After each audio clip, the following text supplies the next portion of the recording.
Now, growing up in Baltimore, we had to use separate drinking fountains, separate park benches, and separate toilet facilities.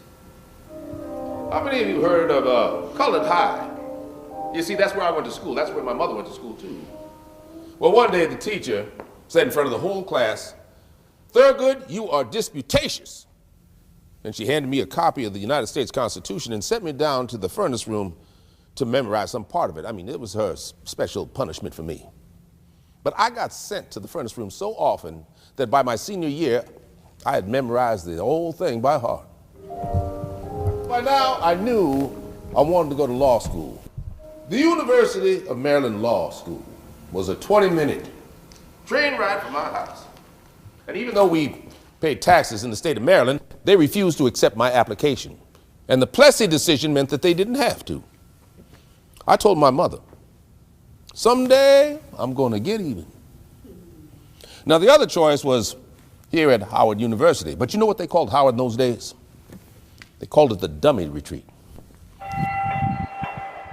Some days I take the trolley over to the United States Supreme Court building,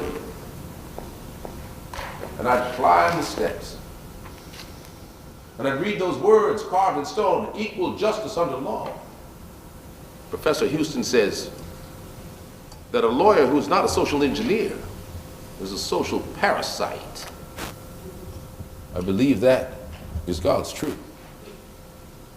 So Charlie Houston started talking about how to take on segregated schools.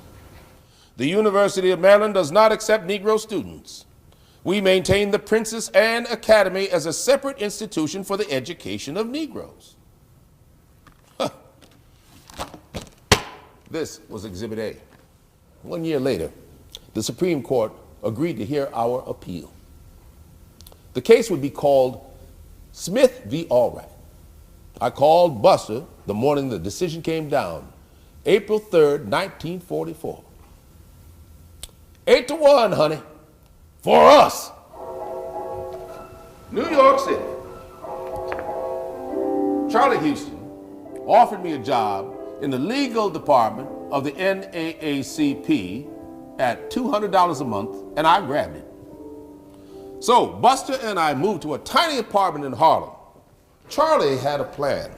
He said that real political power would not come until Negroes had a right to vote, a vote that meant something. And I thought, there are 1 million Negroes in Texas. If we get 1 million Negroes to vote, we're going to have some fun. So the NAACP sent me down south. And what did I find down there? Well, all sorts of schemes to keep Negroes from voting. There was poll taxes and literacy tests and physical intimidation. The day before I got there, a Louisiana sheriff shot and killed a Negro just for registering to vote. Let me tell you a story. So this took us to a 3-judge court where we would have to prove that segregation did in fact harm our clients. So we got Dr. Kenneth Clark, a New York social psychologist, to come down to Clarendon County with these. Which doll looks most like you? Which doll do you like? Which doll would you most like to play with? Which doll don't you like? Every one of our tests show that an unmistakable preference for the white doll and a rejection of the brown doll. This overwhelmingly suggests that segregation has a detrimental effect on the personality, the development of Negro children. So, little Harry Briggs Jr. was going to the Supreme Court.